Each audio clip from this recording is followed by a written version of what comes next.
cannot damn well believe you. What's the deal with that beat-up piece of crap house? I can't believe you fooled me like this. Right, Wendy, how did I fool you? Look, I'm so confused. What the hell's gotten into you? Flipping out and storming back home like that all of a sudden? And that's not all. You think just because the yard of the abandoned house next door was full of empty buckets gives you any damn right to pour the rainwater in them all over me? I stink because of you. There was mud and all kinds of nasty stuff in there. And there's such a thing as a line, and you crossed it. And what's beat up piece of crap house supposed to mean? I'll call a spade, and a beat-up piece of crap house a beat-up piece of crap house. That fancy watch your mom bought you to celebrate you getting a job, that exotic tie pin your grandpa got you, those old Victorian fountain pen collections your dad keeps. Granted, they're not the typical luxuries you associate with wealth, but when I stopped to think about it, I realized they must have actually been pretty expensive. You don't see stuff like that every day, right? So I concluded your family must be rich. But then when we actually drive over to meet them, far from my expectations of a magnificent, stately home, I find nothing but a beat-up piece of crap house that looks ready to fall apart any second. What the hell is with you? Wait a sec. Let me get this straight, Wendy. Does this mean the only reason you dated me for 2 years was because you thought I was the son of a rich family? What's wrong with that? Is there something wrong with wanting your husband to make enough money to provide you with a stable life? Go on, I'm waiting. A man's value is determined by the size of his wallet, and it's a woman's right to have expectations. That's one thing I'll never budge on, and I ain't ashamed to say it. I'm not going to try and invalidate your views, because there are as many different ways of thinking as there are people in the world. But I have to draw the line at pretending you want to meet my parents as a pretext to scope out how much money they have. I only brought you along because I thought you were excited to meet them. What's worse, you barely even looked at the place for 5 minutes before deciding it wasn't up to whatever your standards is for what my parents' house is supposed to look like. Oh, believe me, Mark, I took a very good look. That's why I got pissed and went home. Scammer. Brokey. I don't understand you at all. No, I'm the one who doesn't understand you, you poverty-stricken broke loser. Me and you are so done. I'm breaking up with you. If you want to be in with a shot at putting a ring on this finger, I suggest you get a better job and start making more money. Oopsie, my bad. That's not going to be possible, is it? Who am I trying to fool? There's no way a broke loser raised in a piece of crap house like that could ever afford to have a beauty like me on his arm. I don't think of myself as poor at all, actually. Real wealth is on the inside, and I had a great upbringing full of love. You won't get any objections from me on the breakup. Real wealth is on the inside? Oh, God, what kind of fairy tales did those broke-ass parents of yours raise you on? Cringe! Wait, what? You don't care that I'm breaking up with you? Not in the least. It seems like you've been making all kinds of crazy misunderstandings about me, but one thing is for sure, our views on the world are totally different. Turn into a freaking fire-breathing dragon as soon as you see something you don't like. And what's more, to top it off, you pour a bucket of water over my head. How could I possibly spend the rest of my life with someone like you? You're right. All right, well, that's that then. I want the 2 years I just wasted with you back.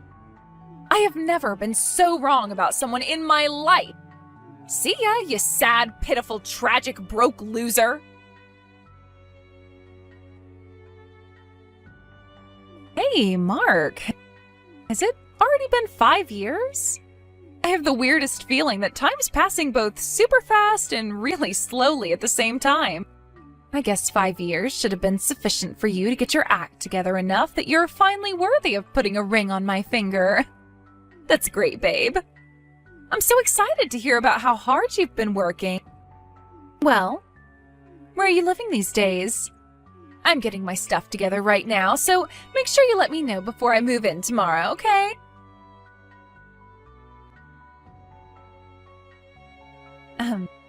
Mark? Like, hello? You gonna reply sometime?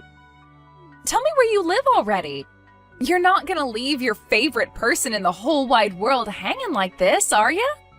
After I so kindly went out of my way to message you after all this time? You do realize that normally in this situation, it's you who should be sending out the first olive branch? Hello? Ugh, tell me your new address already.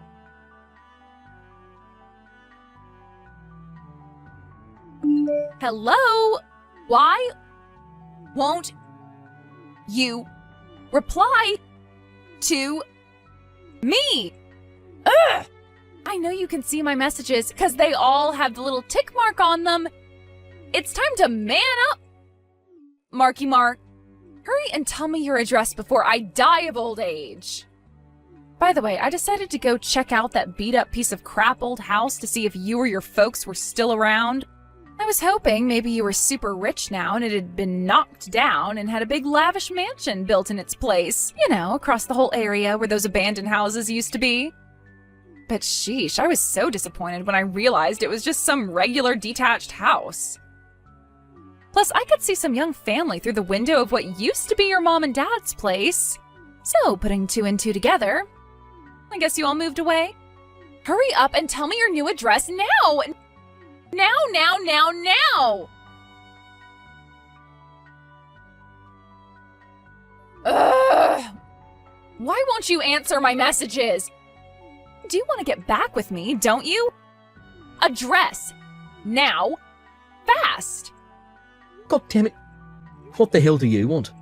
Aha! Mark, you're alive. Finally replied, my sweet darling. So, where do you live? I'm ready to move into your mansion and become part of the upper class. It's finally my turn to join the ranks of society's chosen few. I've no idea what you're talking about. You do know we broke up, don't you? Sure, maybe we did break up, but you want to get back with me, right? And what could possibly make you think that? Haven't you heard about all the rumors from our old classmates? Rumours? I saw the article online.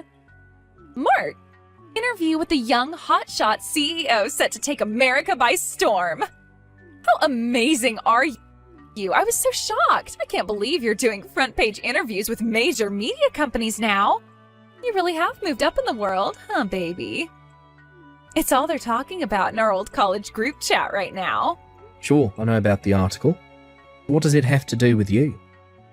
Everything. In fact, I can only think it was fate that one of the guys found it and posted it in the chat. No, it most definitely has nothing to do with you. My life is none of your business. Stop playing hard to get, silly. The reason you worked so hard to get rich after we broke up is because you want to marry me, right? Excuse me? I told you before, right? That if you wanted to be in with a shot at putting a ring on this finger, then you should get a better job and make more money. And you actually did it. I am so proud of you, baby. I can't believe someone raised in a beat-up piece of crap house like that made it all the way to the top of a major company. And all to win my heart? Oh God, Mark, I think I'm gonna melt. Well, you did it. You made the grade. Congratulations, baby. All right, let's get married. So, where do you live? But you're already married. Huh? I was a little confused when I saw those nonsensical messages you spammed me with before. It was all too sudden and suspicious for me, so I did some digging. And when I did, I discovered that you married some corporate boss in his 50s straight after we broke up, but that he eventually divorced you for spending his money like it grew on trees. Guy number 2 was young CEO of venture startup, but he divorced you when he found out you were cheating on him after the kid came out half black. As for your third and current husband, he found out not only were you cheating on him, but also that you're hiding the fact you were a 2-time divorcee with kids by forcing your relatives to look after them. Needless to say, this one's going to end in divorce too. No way, Obviously, sucker number 3 is demanding compensation for your betrayal. But since your family already disowned you and you have no one else to rely on to dig you out of the hole you got yourself into, you're totally screwed. And this all just happened to coincide with my interview hitting the news. Yep, It's just like you say. It's true, I do have kids, and I am set to be hit with my third divorce. But if you love me so much that you worked hard enough over these last 5 years to be getting front-page interviews with major magazines just to be in with a shot at winning me back, then surely none of that matters, right? You're categorically wrong at the fundamental level, so allow me to correct your insane assumptions one by one. Correct me? About what? First of all this stuff about my mum and dad's house being a beat-up piece of crap. I see you went snooping around the neighbourhood and were upset to find a regular old detached house where my mum and dad used to live. And you were right, none of us live there anymore. We sold both the house and the land it was built on. Huh? However, since my dad still owns the abandoned house next door, I still park my car there when I head down to see everyone. My mum and dad actually live on the next block now. Wait a sec. It's not that big stately mansion with the classical portico and Ferrari in the drive, is it? Bingo. My dad sold the old house just after my granddad passed away 2 years ago. When we were getting on top of everything with the inheritance arrangement, me and my parents had separate houses built, so now we live apart. Wow, really? It sounds like you guys came into some money, huh? Hurry up and give me your new address. My divorce with this husband is pretty much guaranteed at this point, so I can move in with you right away. How does tomorrow sound? Like my worst nightmare. As for the next correction, my efforts at work had absolutely nothing to do with you. Huh? It was for my parents who always supported me in what I wanted to do. And my fiancé, who I've been dating for 3 years, we got engaged last year. Huh? What the hell? You mean you've been seeing another woman? We broke up 5 years ago, Wendy. What the hell does it have to do with you if I've been seeing another woman or not? It has everything to do with me. I'll do everything in my power to make sure this wedding is not allowed to go through. Mark my words.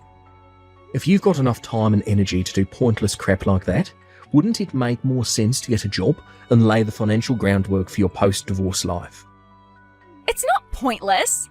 I just know that if you meet up with me, the flame of our passion will be ignited and you'll be madly in love with me all over again. You're nuts. Ugh, just give me some more time. Soon everything will fall into place. Mark, what's going on here? Are you telling me this isn't your wedding? Huh? Wedding? What are you talking about? I saw on your Insta page about a wedding today. I don't have an Insta page. Huh? My friends try and get me to use it all the time, but as far as I can tell, it's a waste of time and a productivity killer. My responsibilities as CEO are much more important than using some app. I can't afford to be careless with my time management with the company being set to make its next big break.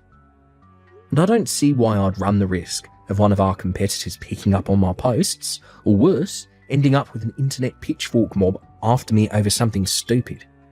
Whose Insta was I looking at then? I don't know. Someone with the same name as me? Huh? I don't know then. No way. Is it really not you? You're not just playing hard to get like you always used to. Does the account have my face on it? Well, no. It's actually impressive you were so convinced it was me that you were wrong. Begging you, please. I just went to the wrong couple's wedding. Excuse me? You did what now?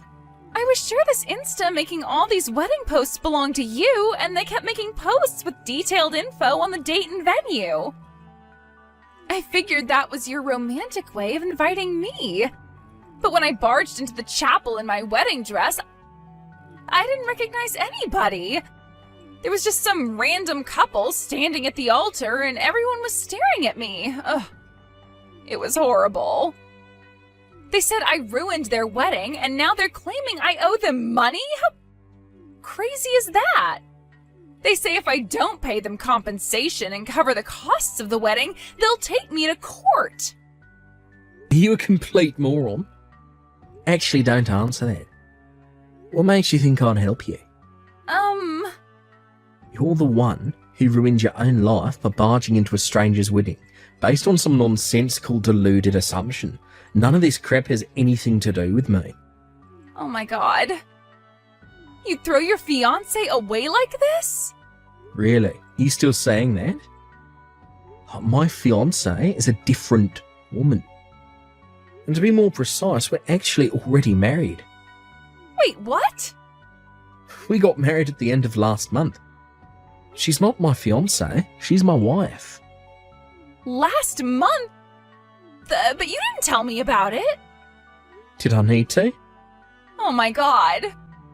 Oh, give me a break already, Wendy. I'm so sick and tired of your crap, it's hard to put into words. This conversation is over. Bye. No, wait. Fine, if you're not gonna marry me, at least do something about all this money they're saying I owe them. Mark, please. Where do I even start?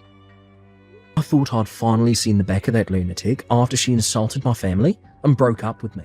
But then she appeared out of nowhere, asking me to take her back. Ultimately, her false hopes turned out to be based on the mother of all misunderstandings that came about after she jumped to the wrong conclusion in desperation to get herself out of the mess she had made. Apparently, the couple whose wedding she ruined charged her $50,000 in compensation, which she ended up having to go into debt to pay off. Last I heard, she had no choice but to give her kids up for adoption, and now she's working day and night just to keep the lights on in her shabby, worn-out apartment. I told my wife about what went down with my psycho ex, and she put it nice and succinctly. So she bungee jumped into a life of debt-filled misery to satisfy her unquenchable thirst for rich men. Sad. Hearing it put so simply actually kind of blew my mind. I guess in her own weird way, all Wendy wanted was to be happy, but where did it get her? It got me thinking about what happiness really is. One thing's for sure, the whole thing's been a pretty thought-provoking experience. I like to think that we can learn from everyone, and if Wendy taught me anything, it's that instead of relying on my parents' wealth, I should always work hard to live on the fruits of my own efforts.